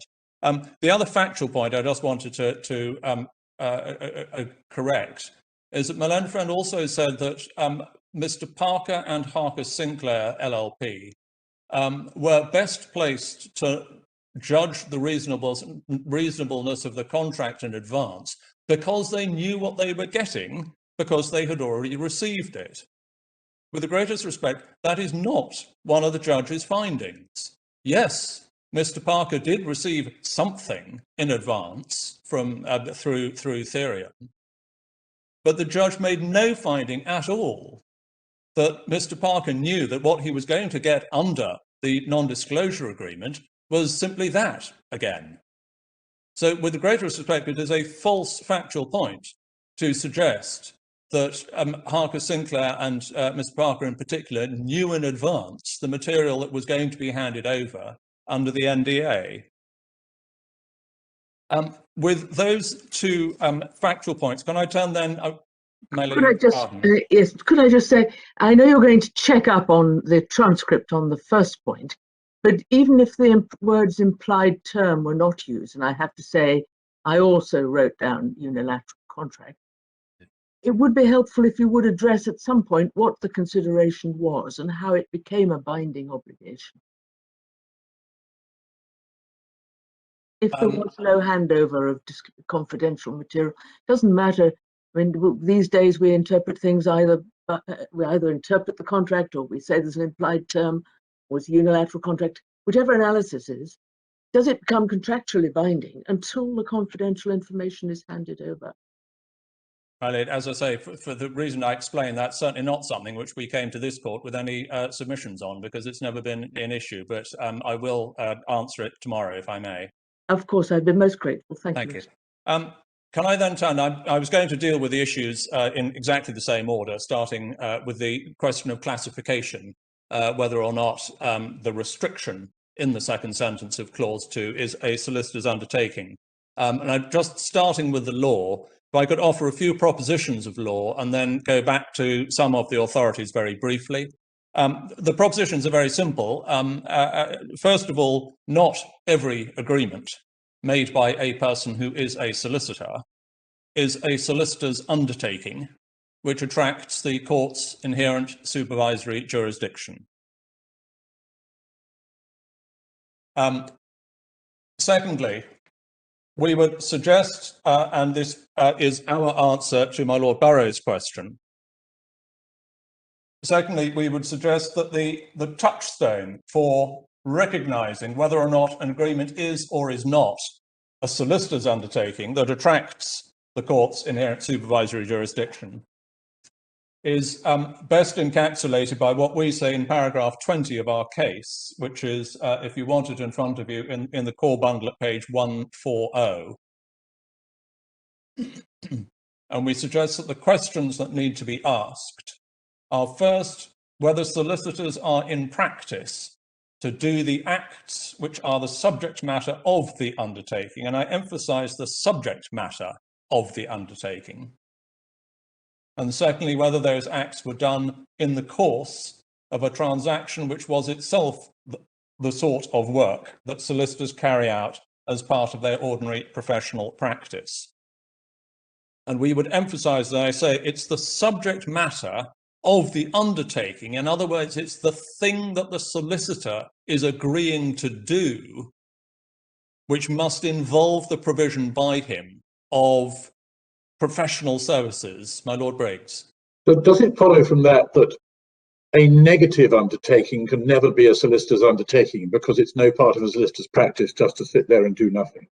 I'm not sure I need to go that far, my lord, because it seems to follow. It seems to follow from the submission in its bald terms.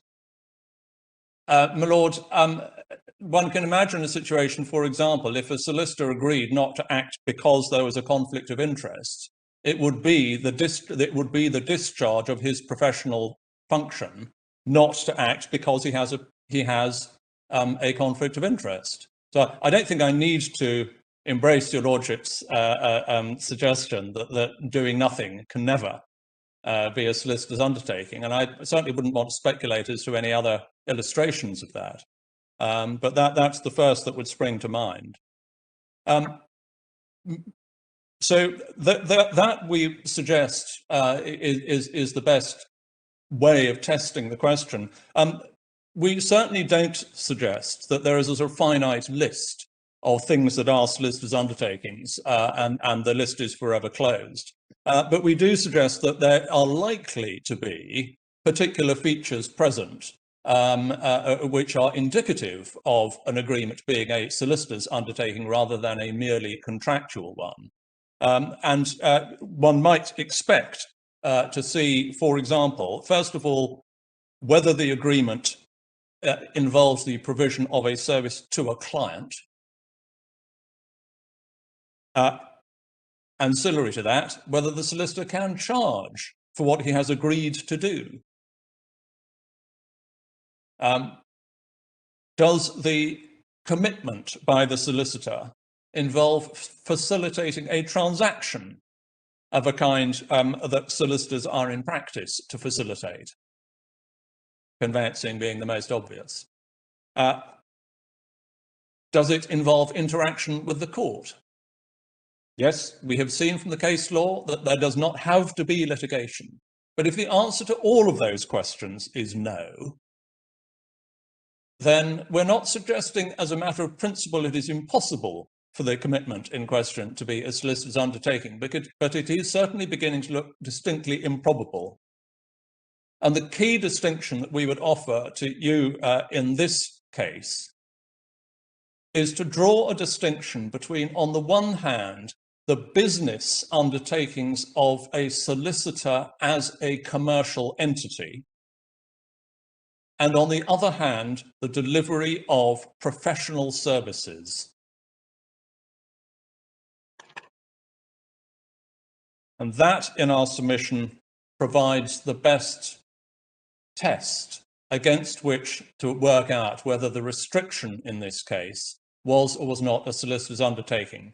Because obviously what we say is that clearly giving legal advice is the provision of legal services to one's client. But the non-compete clause in this case was not giving advice.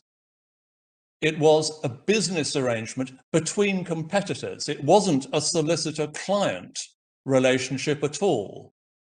It was a contractual provision which touches on the competitive relationship between two rival firms of solicitors who might otherwise each be out there trying to encourage clients to instruct them. So that, in our submission, is the defining characteristic of why the restriction, the non-compete clause, is not a solicitor's undertaking. It is not part of the complying with that non-compete clause does not involve the provision of professional services by the solicitor. It is a business arrangement between rival firms in relation to the management of their commercial interests. And that, in our submission, is essentially the key answer on issue one. The case law, you've been taken through quite a bit, and I don't necessarily think it is helpful to go back through all of it, but I just wanted to draw your attention to some cases and just explore the language that's used in order to see what it really is being used to mean. Can we just go back to one I don't think you did see, which is Stevens and Hill, which is in the authorities. I think I'm the only one using hard copies. So if I just give you the page number, it's in the authorities at page 1880.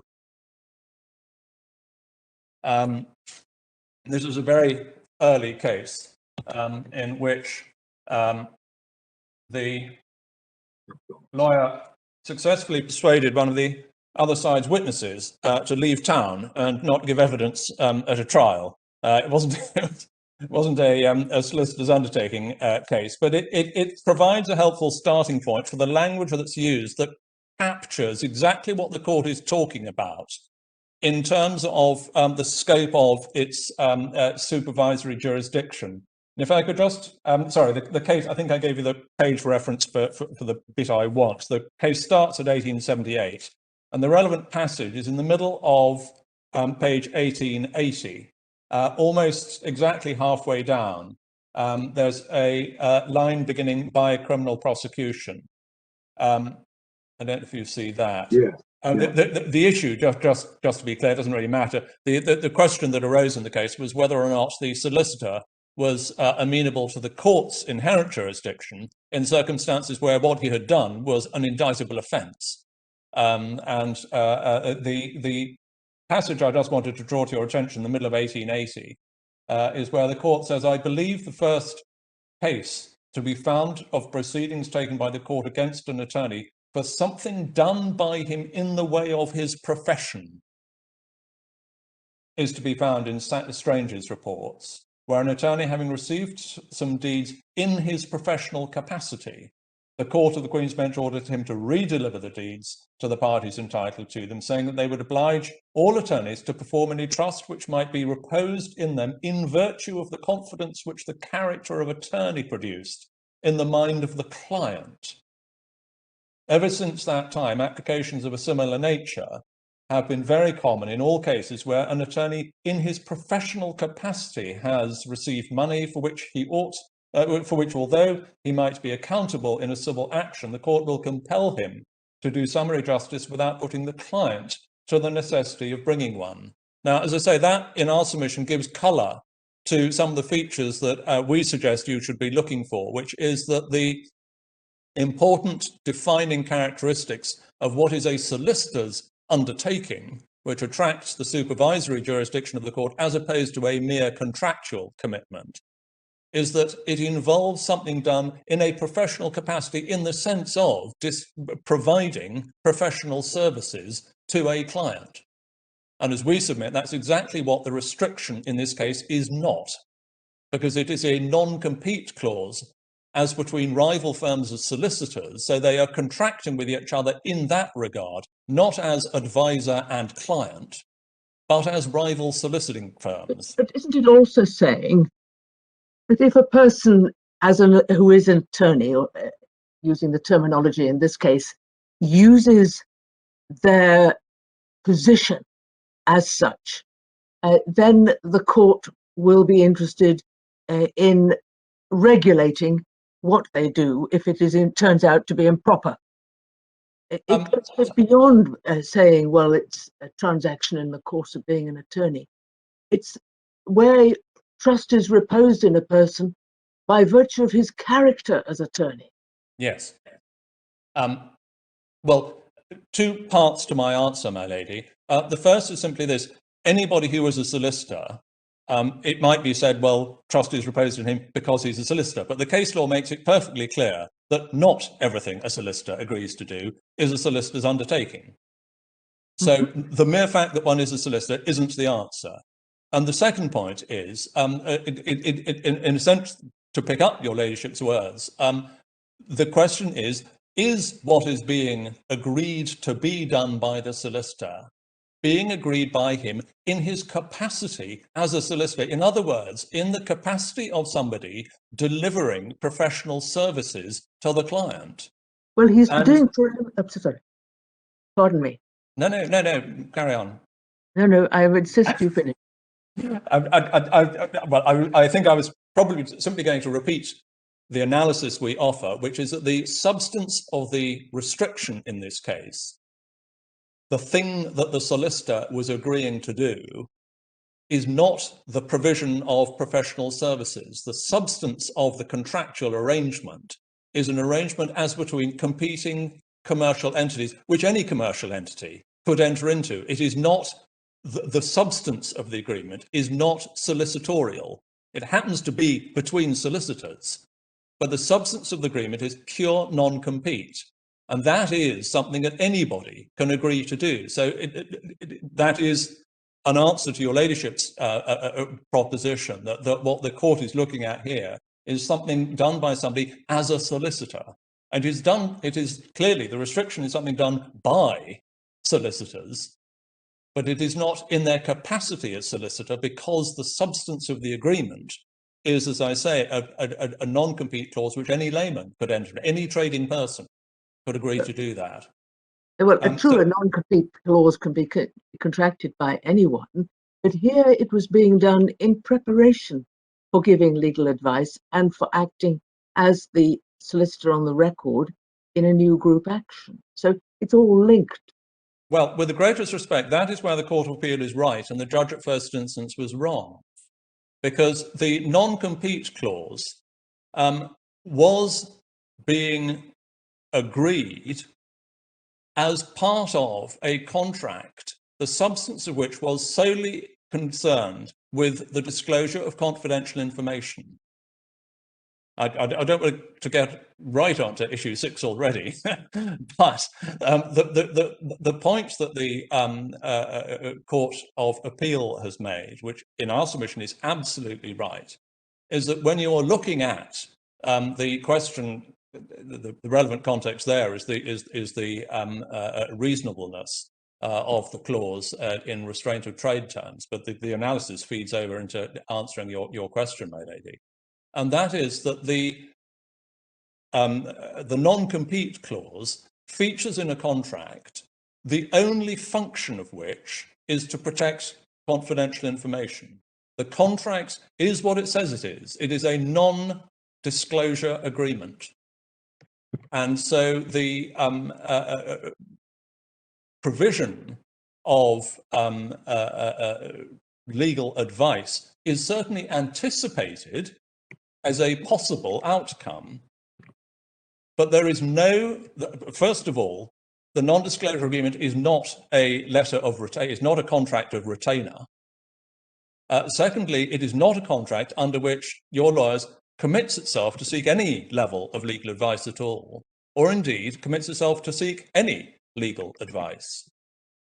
The contract, if one is looking, as we submit you should, at the contractual provisions, what were the mutual commitments of the parties, it is not a contract to give legal advice.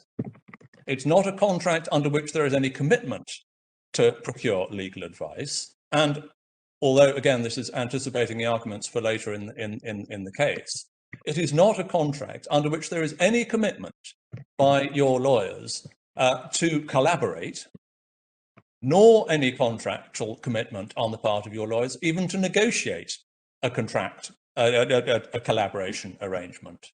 It is a bare non-disclosure agreement. Bolted onto it is a naked non-compete clause. So it is our submission as to quite a lot of the case, in fact. Yes, but isn't it, you've put it in terms, the test as being in terms of ordinary course of business of solicitors. One assumes that in this field, which is comparatively young, this is how it goes, that people collaborate in due course, but they have to get together, they have to put each other in the loop and get together a commercial grouping that will be able to handle the size of litigation they're contemplating with this number of claimants. Your test was couched in terms of commercial interest, ordinary business. Yes, but Madeline, I'm not sure which, in a sense, which aspect of the argument we're discussing now. The width of the court's jurisdiction we're on, aren't we? When yes. Can solicitors be brought before the court? Absolutely. And as I say, our answer on the law is that what the case law shows clearly in relation to that is that what has to be the subject matter of the agreement, the thing which the solicitor is agreeing to do, has to be in its nature the delivery of professional services. Thank you. And a non-compete clause isn't that. I'm conscious we've reached 4 o'clock. I don't know if that would be a convenient moment. It is a convenient moment. Thank you, Mr. Crowe. Grateful to you and to Mr. Coleman for your submissions today. We'll resume at 10:30 tomorrow morning, please. Thank you both very much.